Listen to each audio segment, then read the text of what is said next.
Morning, everybody. We're going to get going here. Come on in, have a seat. Welcome to our presentation. My name is Andrew Slade. I'm the Northeast Program Coordinator at Minnesota Environmental Partnership. I live and work in Duluth, Minnesota, at the far western end of the Great Lakes. MEP, my organization, is a coalition of over 70 nonprofit organizations, and we are also the co-state lead for the Healing Our Waters Coalition. Before joining MEP, I was the executive director at Sugarloaf, the North Shore Stewardship Association. I want to move right into our presentation. I do have a couple, just for those of you who can't keep your thumbs quiet while you're doing this. There's a couple things. One is a Twitter hashtag. If you're going to tweet, here is your hashtag. Go and tweet. The other thing is, it's a little bit longer one. If you have a smartphone, you can do this. It's a carbon calculator for your carbon footprint. And from the Nature Conservancy, and I've tried to find one that was relatively simple.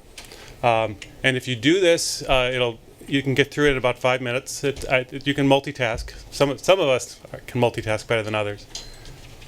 But when you get through this, pay particular attention to it separates out your carbon usage for different sectors, including transportation, and it's really your transportation energy consumption that's most relevant to today's program.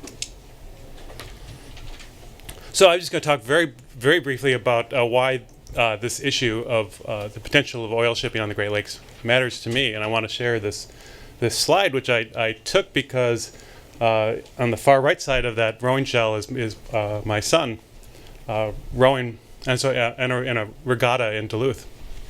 And I was a proud father and took that picture, and I was going back through my files looking for potential pictures for this presentation or other presentations, and I realized that right here in the background of that slide, that on the right there is a water tower. That is the actual site where the proposal was and is still for an oil shipping terminal in Duluth and Superior.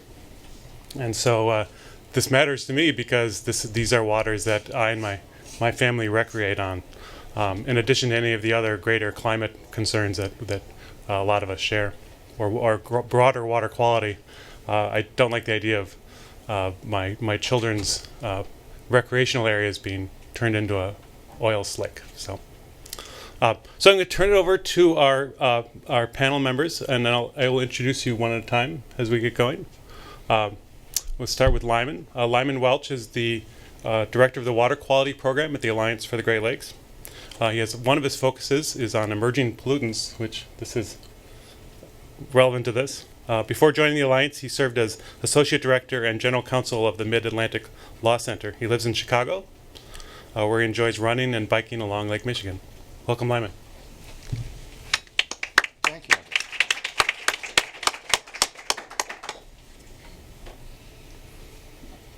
Great. Well, welcome. Thanks for coming. And this is an important issue for all of us that care about the Great Lakes.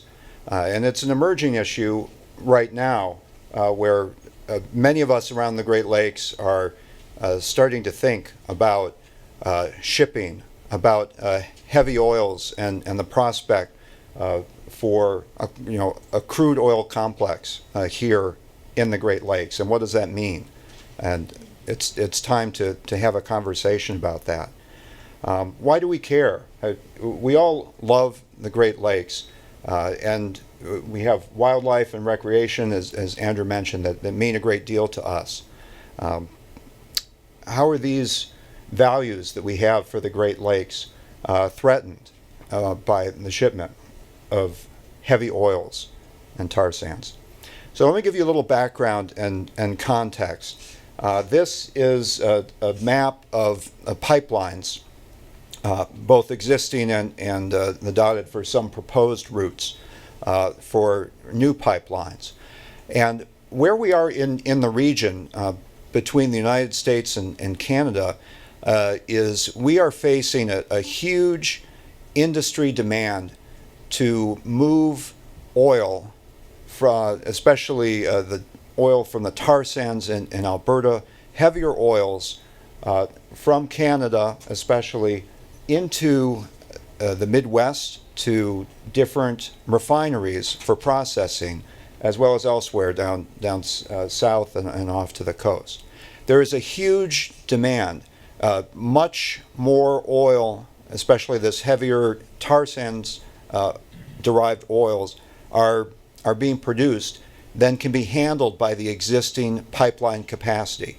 Pipelines are the common way to transport oil in the past and currently, but there's such a huge demand to process these at refineries, and the capacity is exceeded. Enbridge is one of the major shippers, is now proposing to build new pipelines, to expand existing pipelines, to double, triple capacity, to try and handle this demand.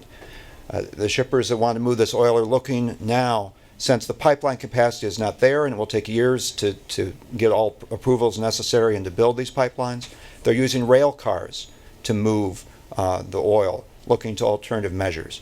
There are risks with that, as we know from explosions. People have been killed by this. But they're not just looking at pipelines and not just looking at rail cars. They're also looking at using our Great Lakes to transport heavier oils into market. And that's what I'm going to focus on here today. You can see the pipeline network just so you understand the scope of where this is at. Much of the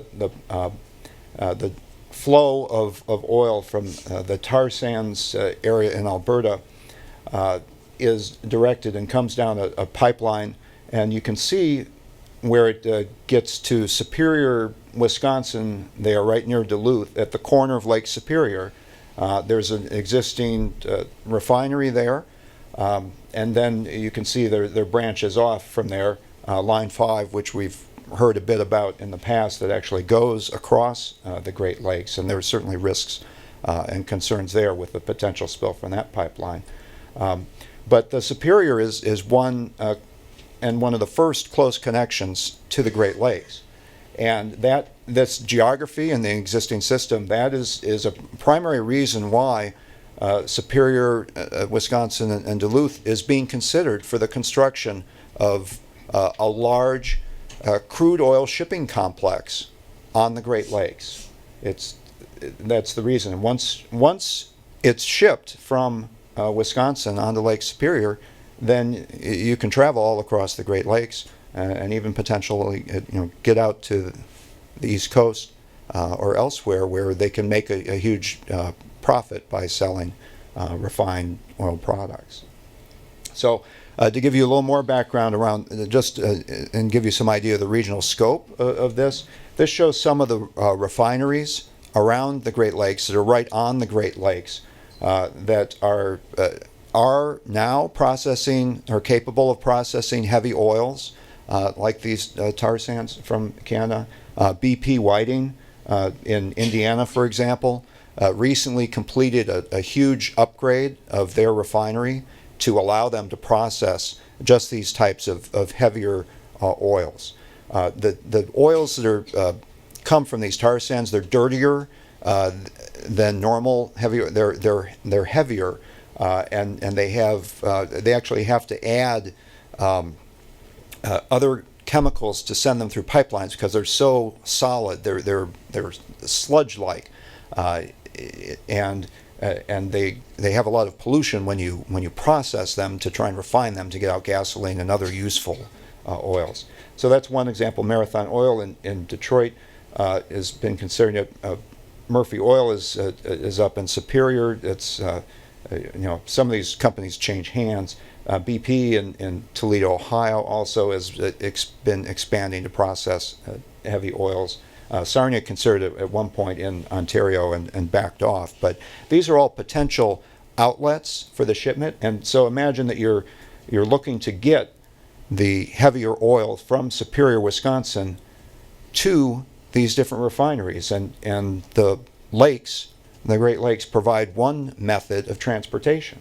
But that means that you're going to be shipping large tankers or barges or whatever vessel you use across the Great Lakes, in Lake Superior, our deepest Great Lake, and into Lake Michigan, Huron, other lakes. It doesn't just affect Wisconsin, where this complex will be sited, but it affects our whole Great Lakes region. So there has been existing oil shipment, petroleum shipment on the Great Lakes. There's a great deal of commerce that happens on the Great Lakes now. But right now, to this date, there has been no shipment by vessel of the heavier tar sands crude. And there's an important choice that our Great Lakes region is faced with right now. Should we allow the Great Lakes to become a superhighway for the shipment of this heavier tar sands crude oil? It's not being done now. The crude oil complex has not yet been built. It's time for the entire region to have a real discussion, to understand the issue, to understand the benefits and the risks, the real risks of shipping this type of crude oil to our region. So a little background just on the regulations. The Alliance for the Great Lakes did a review of our existing policies, our spill prevention and response policies in the U.S. and Canada.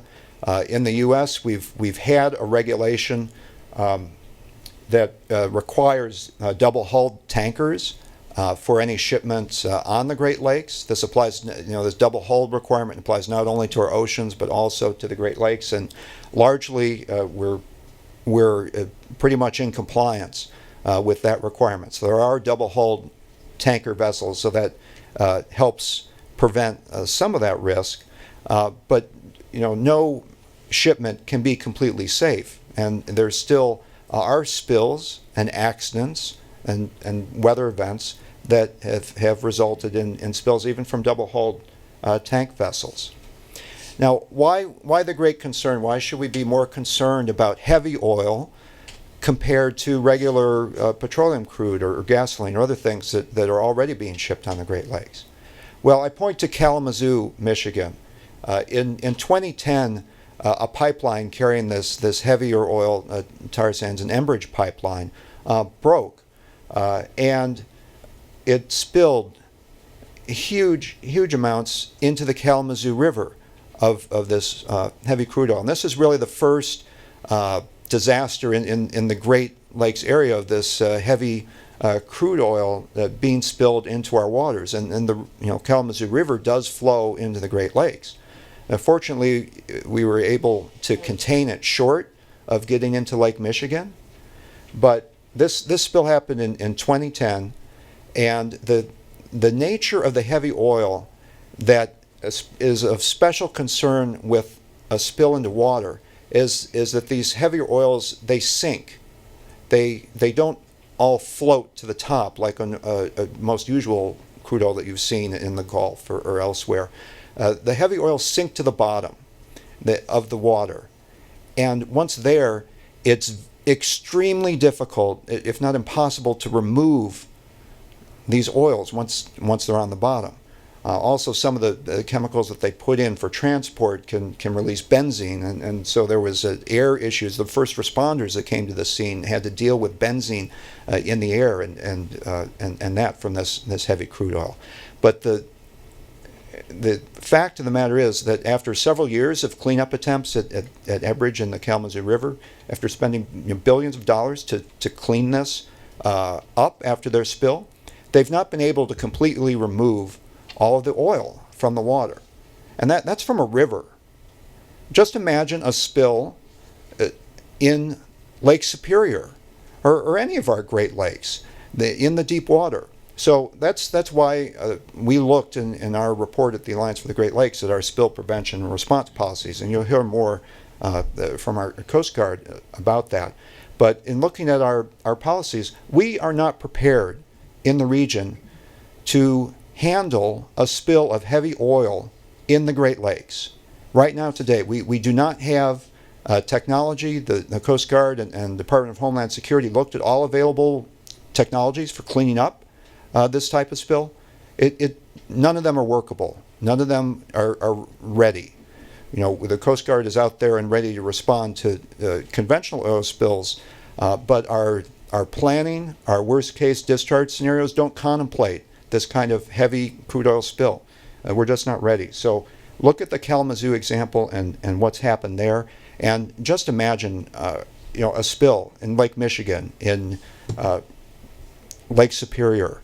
We wouldn't be able to clean it up, and it would be a tragedy. Here's a photo here of some of the cleanup going on and taking place after that Kalamazoo spill.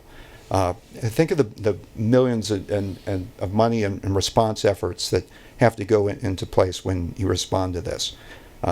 Our region needs to think very long and hard and have a real discussion. Is this what we want for the Great Lakes? So before I turn it over to the Coast Guard here, let me just leave you with this. Many years ago, our Great Lakes community came together, and we were confronting at that time the prospect for oil drilling, for having oil derricks, in the Great Lakes to pull oil up like we have in the oceans. At that time, the Great Lakes community came together and had a discussion and decided that this type of oil drilling was not appropriate. We did not want to have this kind of industry in our waters that provide drinking water, recreation, and a way of life for more than 40 million people in the United States and Canada. It's that same kind of decision point that we're faced with today that our region needs to confront and address and have a serious discussion about. Our institutions are not really well suited to have that discussion. The proposal for building the Crude oil dock was being addressed by one state agency in Wisconsin. There was no mechanism or any even involving Minnesota, Duluth, let alone the rest of the Great Lakes community. Right now, the way our policies are structured, approval for permitting this large crude oil complex would come down to one single state without considering the rest of the impact to the region. So that's what we've called on for, a real discussion. Right now, the state of Wisconsin is doing an environmental impact study about the increasing oil coming into the region, and we'll be looking at the building of this crude oil complex and the impacts as part of the scope of their review. And that's great that we're looking at effects, and that state has chosen to take that on. But what about the other states that are affected? What about the rest of the Great Lakes region? We need to have a regional discussion and come to a clear decision. So I look forward to questions and discussion. Thanks. Thank you, Lyman.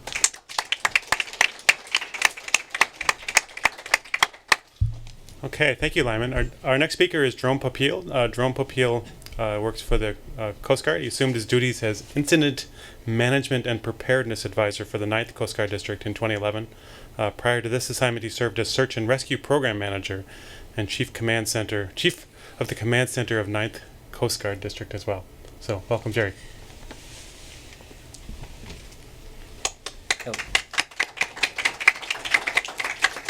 Thanks a lot, Andrew, and I'm glad you mentioned the carbon footprint. I do like to ride my bike to work about 20 miles every day to Cleveland, but I could not pull off the 300 miles here to get here, so that's just something I could not do. But the point is, energy is all our problem, so unless we're riding a horse to get here, we do have to deal with it, and I think as Lyman pointed out, there are some important decisions to be made as a system as far as the energy problem's not going away. There are multiple modes of transporting it. I agree with them. I think a system decision is the best one. So, okay, a little bit about kind of where we come from before we get into the specific details. Again, I'm Incident Management Advisor for the Coast Guard, working primarily in search and rescue, oil response, and other all hazards response. I'm also the Regional Response Team co-chair, along with the EPA, for the Oil Spill Response Team for Region 5, which is Minnesota, Wisconsin, Illinois, Indiana, Michigan, Ohio. And also we have two other regions, which are number 2 and 3, which are Pennsylvania and New York. So the Coast Guard has about 2,000 employees up here on the Great Lakes. About 90% of that is active duty military, and then about the last 10% is civilian like me. And we have 11 statutory mission areas ranging search and rescue, aids to navigation, things like that. A lot of things that we do as a service, we are in charge of. oil spill is one of those things we call a team sport. It cuts across all levels of federal government, local government, tribal, industry. So it truly is a team sport when you get to oil spill response. So, well, I actually can't see those. Those are supposed to be black. Okay. All right. So the points here, number one is, actually before I get into the points on here, one of the things I want to point out, we just had a forum yesterday on heavy oils in Detroit, and one of the things that I learned was that the variability of the products that come out of these lines is huge. I think going into yesterday, I thought, well, we can kind of generalize about a dilbit, a diluted bitumen oil, but that where it comes from in Alberta from each different patch is different, and then the diluents, the chemicals they add to it to make it flow, are different, and you can have a pretty wide variance. So one of the things I wanted to point out is that, and I learned this yesterday as well, I knew a little bit about it, but kind of hit home, was those diluents that they put into the oil allow it to flow. And the other thing is, once it's discharged onto a body of water, for a short time it'll behave like a conventional oil. Those diluents will allow it to float. Then when it weathers, which could be days, weeks, up to months in cold, that's going to sink. And that's what happened in Kalamazoo is, anywhere between 800,000, we've also heard as much as 1 million gallons were spilled. The EPA's estimate is close to 90% of that was recovered using conventional techniques on the surface. The rest of the story is that means about 100,000 gallons didn't. It went to the bottom, and that's what, they're still out there today, 4 years later, working on that. So first point here was, basically that there's an existing shipping regime on the Great Lakes, as Lyman mentioned. Primarily, it's a lot of hard or dry products, which are iron ore, salt, road salt, and things like that. There is some petroleum being moved. Typically, it's lighter products. It's diesels, it's mixed, it's home heating oils, things like that. So as Lyman mentioned, the heavy oils, the diluted bitumens, the oil sands products currently are not one of those. So people often ask, well, what needs to change? And the answer is not a lot in terms of the policy. It's the policies in terms of how you construct these vessels to safely ship oil and things like that. Oftentimes those don't change. So another point here, again, I wish you could see these, was that we have a pretty good track record for oil spill prevention on the Great Lakes and response. Just to give a little background on it, for our 8-state region on the Great Lakes, we typically see 250 to 300 oil spills that we actually respond to a year. So we have about 4.6 million registered boaters on the Great Lakes. So you think, okay, out of 4 million people out there operating, 300 spills a year is not very much. And out of those 300 spills, 99% of them are in the minor category, which means 1,000 gallons or less. And out of those, over 90% of them are 100 gallons or less, and they typically rack up to be a boater with a boat that either sinks and discharges an unrecoverable sheen of gasoline. So that's typically what you have with a vessel spill on the Great Lakes. So the track record, so you say that's all going on. In the meantime, the commercial industry is going on. The track record is pretty good. So again, the rest of the story is, as Lyman pointed out, it's not a super highway right now. There's some trade, but it's not like the Gulf of Mexico. It's not a constant heavy oil trade out there. So even if the track record's good, if you have more out there, the likelihood of a weather incident or something like that, we can't predict what's going to happen there. So, and then the last bullet on here would have been the piece that we really have a struggle with from our Coast Guard R&D reports is the recovery of heavy oils off the bottom in deep water. The Kalamazoo spill that EPA had showed that there were a lot of techniques that they tried, some that didn't work, and some that did work in terms of agitating, dredging, and being able to get those products off. But again, it takes time. It's very expensive. I've heard it's as much as $1 billion that has been spent to primarily by the responsible party to get this cleaned up. So again, the Coast Guard's piece of this is primarily in enforcing the regulations on construction and operation of these vessels, and then working on the response side when something does happen. So first, on the framework of requirements, for any vessel to be able to carry petroleum products, they have to have a valid certificate of inspection. So for heavy oils or any other. So heavy oils are typically called Group 5, but there's also 1, 2, 3, 4, and you can almost just think of them in a continuum of lightness to heaviness. The certificate of inspection requires a whole bunch of things in terms of the double hull construction, the piping, the operation, the transfer, everything that is required to have a safe vessel. It's pretty extensive, and again, it doesn't change a lot between a other Group 5 oil to a diluted bitumen. And currently on the Great Lakes, there are Group 5 oils being shipped, and that's typically asphalt. So there are some Group 5 oils out there, but they're not dilbit, they are asphalt. I think it was in 2004, there was a barge explosion in the, I think it was the Cal-Sag channels, that EMC 243. They had a clarified slurry oil, which is kind of like an asphalt. That was a sinking oil and went to the bottom. Fortunately, it stayed in one place, it solidified and was able to be dredged out. The difference with dilbit is when it goes down, it's not necessarily going to solidify like an asphalt, so it is a little harder to recover. So, international vessels have to have a certificate of compliance, which is analogous to the certificate of inspection. The next piece, getting specifically to the oil spill response, is every operator has to have a vessel response plan. And anybody can look this up. It's 33 CFR 155. And that outlines what an operator has to do ahead of time to be prepared. And that is, what are they going to do for their, spill management team, what oil spill removal organizations they're going to hire in case of an accident, what their salvage plans would be, how quickly the equipment would get there. They pre-identify that equipment and have a timeline of having it respond. All those things are put in a vessel response plan. So, and then the other thing they have to do is basically conduct periodic exercises under what we call the National PrEP program, Preparedness for Response Exercise Program. And that's everything from quarterly notification exercises where they simulate, okay, we have a problem, notifying the people that they'd use in the plan, including us and all our stakeholders, to equipment deployment exercises, and then annual spill management team exercises. So we going from tabletop all the way to full scale. So just on the Great Lakes, we have 27 oil spill exercises for fiscal year 15. So there's a lot of exercises going on right now and planned for the future. So as far as what's different or what needs to change, again, I'll tell you a little bit about how the oil spill system works, response system works.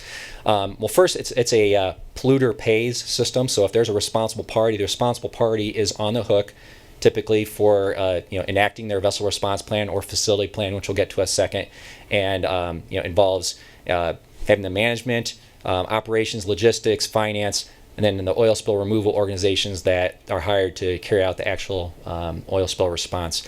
If there's not a responsible party that can be identified, meaning it's a mystery spill, or if there's one that cannot pay for it, it can be federalized, and the Oil Pollution Fund gets tapped into to do the same thing. And the Coast Guard or EPA would end up being more directly managing the response, hiring the contractors and things like that. So I mentioned the 33 CFR 155. There is another piece of that that's specifically for Group 5 oils, and that's the .1052. So it's 33 CFR 155.1052. So again, anyone can look up and see what's required of a shipper to carry these. Moving on to facilities, we talked a little bit about the Superior, Wisconsin facility. I talked to some Calumet Specialty Partners, folks. What they told me is that project is currently on hold, but what I believe is, as Lyman pointed out, with the capacity of pipelines being at max or close to it, I think the incentive is there. So what we're expecting is that that's not going to be the last inquiry. So I believe that we're going to see more pressure from that. On the facility side, the Coast Guard also has to approve a facility response plan, which is very similar to a vessel response plan. We do annual inspections of the shore side up to the first containment. Once it's on shore, then it's really an EPA function, which we do not regulate. And then also there's the exercise program, very similar to the vessel program that facilities need to do. Lyman talked about pipelines. The Coast Guard does not manage or regulate pipelines. That's PHMSA, the Pipeline and Hazardous Materials Safety Administration. So we don't really have any direct control of the pipelines and what they're doing with that. However, we are including them in our exercises. Next week we have the Straits crossing. It's the up in Indian River. We have a full-scale exercise we're going to be at next week. So we're doing that from the response side. But again, we do not manage the actual pipelines themselves. So. Okay, talked a little bit about how the system works already, and one of the things I didn't mention is that I talked about how it kind of cuts across all levels of government and industry and sort of private interests. One of the other things we do is we do consultations on basically sensitive resources, whether that's endangered species, fish habitats, tribal, cultural resources, and things like that. So that's another thing that we do in a spill is we typically, before the spill happens, we take our plan and have Fish and Wildlife and NOAA take a look at it and say, yes, this looks like a good plan. And when an emergency actually happens, we have an emergency call. It could be at 2 in the morning. We get everyone on the line and say, okay, we have a spill in this location. And the services, which we call Fish and Wildlife, tell us what resources are at risk. And they'll say, okay, you have this, this mussel that's located in these sandy underwater areas. That's something you have to be concerned, and we usually take that into consideration when the response measures happen. So, Lyman mentioned the level of preparedness for these oils on the Great Lakes and the spill response preparedness. A lot of what is how the system operates, when I talked about the people and the plans and the systems, a lot of that doesn't change whether you have a floating oil or a sinking oil, because who's in charge of the spill, who's responding, a lot of that's not going to change. And kind of as we do exercises and we get around the table and we talk about what we're going to do in an emergency, again, most of that doesn't change. What really changes here is the tactics of removing the oil from the water. And again, as I mentioned about hearing a little bit yesterday at the Detroit Forum, the diluents that keep it afloat for a short time do give us a window of opportunity to try to recover that. So you'll see in the regulations, there's basically 12 hours to get for a vessel response plan to get the equipment on scene. So our emphasis is on timeliness, trying to get as much of the product out of the water as we can early. Again, rest of the story is if that's not possible, you're going to be dealing with a submerged oil situation. We have a research and development center in Connecticut that has done 3 studies on this, as Lyman mentioned. The equipment that's out there is some of it that works. I would say it's not, there's not really an industry standard, and if you said what's the state of how we can do this, it amounts to some, there's a few ROVs and some suction devices and a few things that have been tested, but probably never really been put to use on an actual spill in deep water. And those were only tested up to 200 feet deep anyhow. So again, if you're talking 500 feet deep in Lake Michigan or something like that, it's unknown territory. So that's kind of where we're at. So kind of looking ahead, and I mentioned that's really the gap. I already talked about the track history. Good thing about this, these are all the spills numbers and quantities from the 90s to now across the country. The good news is the Great Lakes, you almost can't even detect it. It's such a small piece, so the prevention is good. But again, if this turns into more than what it's now, I think it's going to pose a challenge. This was some of the equipment that the R&D Center tested. It ended up providing some funds to some commercial organizations to basically build and test this equipment. So kind of looking forward to where are we going with this, we believe that we need, number one, additional research and development. There has been some GLRI money that has been put to the R&D projects on this. I think that needs to continue because if you said what's the state of the art or the state of the industry yet, it's not as robust as we'd like. We feel pretty confident that the rest of the system that we exercise all the time will work, but it's that deep water element that's tougher to get to. We're going to continue on emphasizing heavy oil response in our prep exercises as we move forward, at least for the next couple of years. Continuing the compliance, making sure that industry does what they're required. I mean, that's just a no-brainer. That's what we're here for. And lastly, promoting further dialogue in forums like this and the one yesterday in Detroit. So I think we'll take questions later, but that's all I have.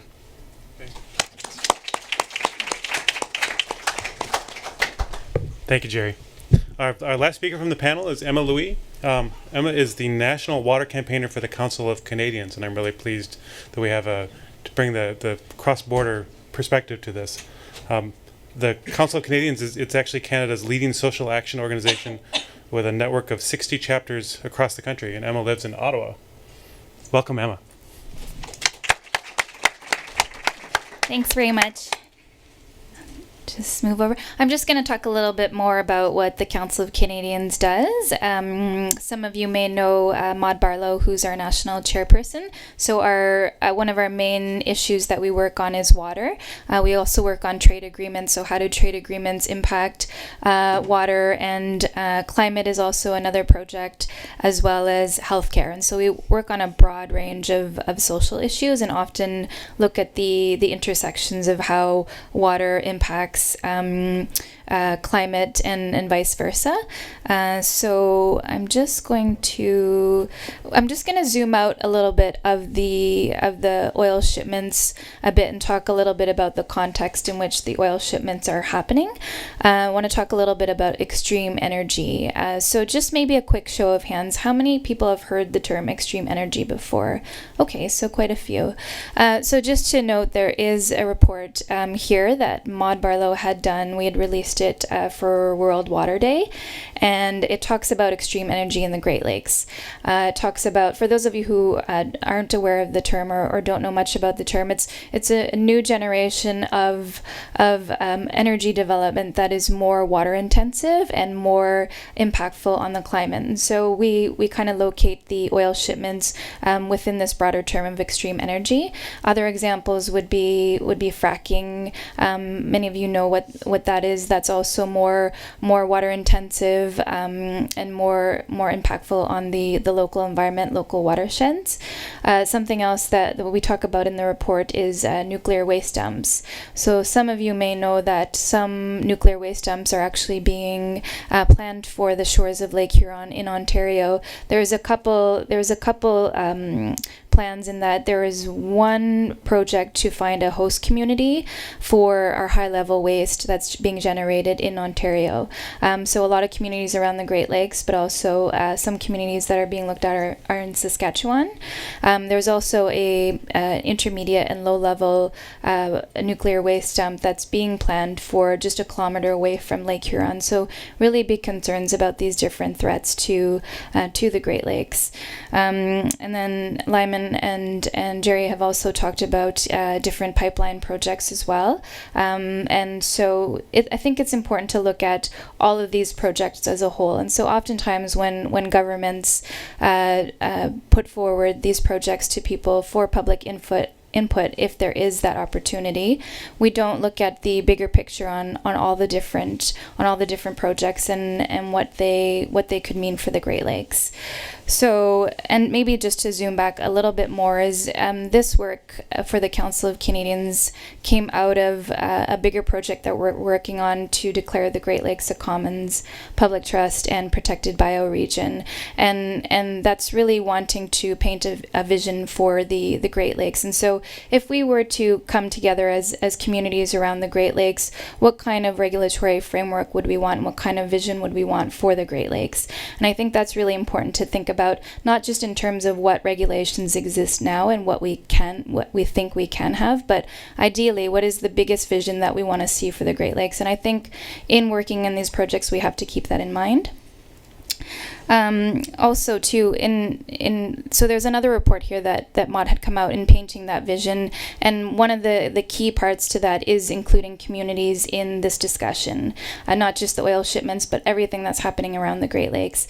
So municipalities, but also Indigenous communities, and we often see them being left out of the conversation, that there really is a requirement for governments to obtain free, prior, and informed consent under the UN Declaration of Rights of Indigenous People, and we often don't see that, and so I think that's really important to keep in mind as well. So just to talk a little bit about line 67, which is, Lyman had mentioned this, but so Alberta tar sands oil coming from Edmonton, and there's a couple of pipelines that would transport that to Superior, Wisconsin. But you can see, it cuts through many different communities. Hundreds and hundreds of watersheds would be impacted, and then the plan is to build an oil terminal at just off of Superior in Wisconsin to ship the oil, the tar sands oil, across the Great Lakes. And it's really important to think about all the different communities around the Great Lakes and how they would be impacted by this project. Also, another map that looks at the different the network of pipeline projects, and you can see, I don't know if you can read from the back there, but just the current capacity of all these different pipelines. So line 5 is one that goes through the Straits of Mackinac, the current capacity and what they're hoping to, the projected capacity.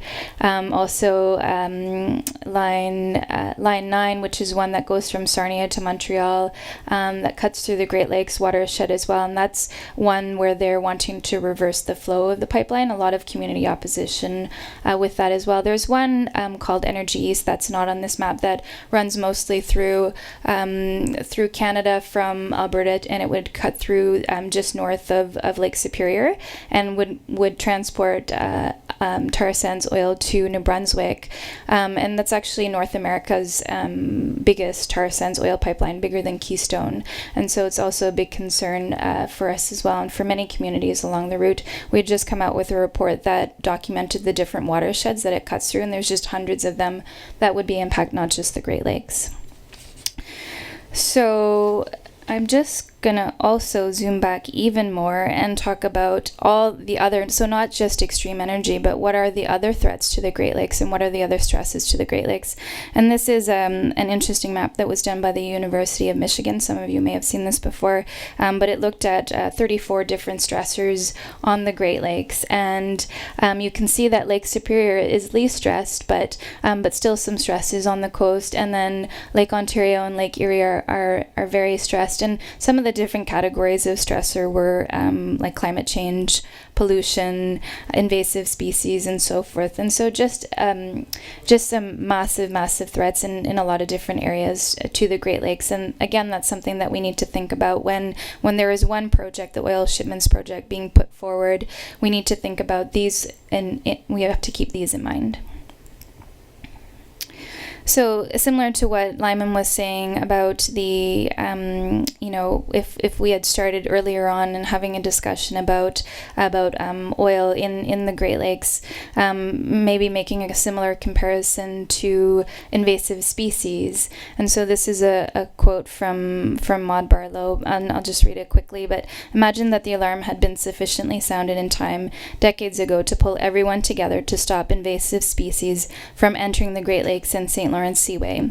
Imagine if before the invasion it had been possible to foresee the massive costs to the environment, native species, fisheries, local industry, and tourism that invasive species would bring, and a united front had grown up around the basin to prevent a coming disaster. That is precisely where we are on this newest threat to the Great Lakes.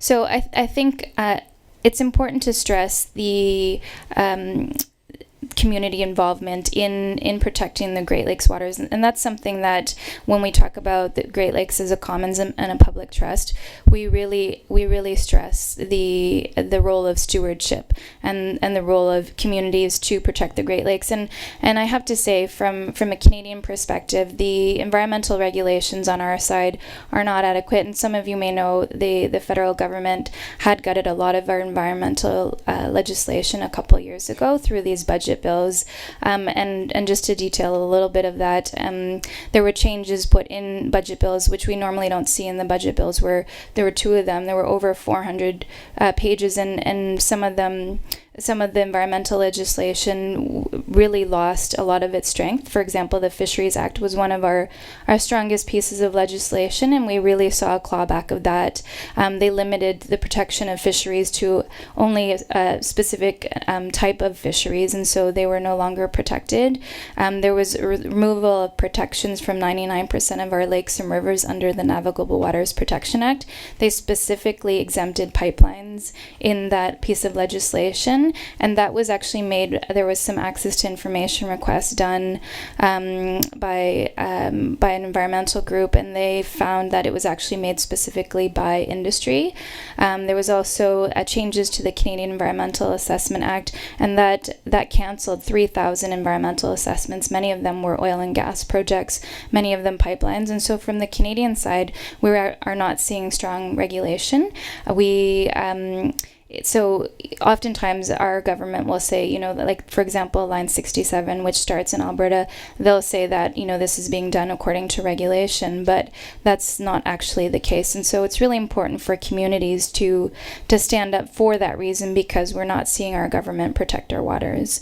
And so I'm just going to talk a little bit about some community work that was done around the Great Lakes nuclear waste shipments. And some of you may have known that a few years back there was a proposal to ship nuclear waste across the Great Lakes to Sweden. It was 16 radioactive steam generators. They were just massive bus-sized steam generators, and communities really rallied against this and really raised big concerns about, you know, what if there was an accident, what if there was a spill. And there were emergency response plans done, but when you actually looked at the response plans, they were not adequate. And so it's important for communities to be involved. And so there was a lot of work done. There was municipal resolutions that were passed in 200 communities, a lot of them in Quebec. There was also a huge petition that was signed. There was over 100,000 people in Canada, but around the world as well, calling for a ban on nuclear shipments. Many people attended the public hearings, and there were also a lot of organizations from Europe who piped in because it would affect their waters as well. And so, you know, went back and forth where our Canadian regulatory agency, the Canadian Nuclear Safety Commission, despite all the opposition, actually approved it. But we kept pushing, and it was actually Bruce Power was the company wanting to put this forward, and they actually stopped it because of all the opposition. And a lot of First Nations spoke up about this too, which had a lot of impact as well. And so, you know, it is possible that this be done. And I can't say enough how important it is for people to be involved in issues like this. And for the Council of Canadians, we really call for a ban on these types of energy, or this type of energy development, extreme energy, and that's fracking around the Great Lakes, that is the oil shipments, and we would never allow that to happen if it were running through our backyard or you know, just alongside where we drink our water, if we could see it. And so, you know, if we lived right on the shore of a lake, we would never let that happen. But we allow it to happen because we can actually see where our drinking water is coming from. And I think it's really important to think about that. And I think that, and I'm just coming from a water gathering in Toronto. I just arrived last night, and it was a gathering for there was about 30 to 40 water activists from around the world, and just to give, you know, a bigger picture in terms of the global fight to protect water. But there was many groups there from Europe, from El Salvador, from the Philippines, and you see a general trend about what's happening against water around the world, that there are, you know, people are not being included in decision making, that there are projects that are threatening water, that mining projects, fracking is really spreading throughout the world, and people are not being included in decisions. And so I think it's not just stopping these types of projects, but it's actually making sure that our voices are heard in these types of projects. Thank you.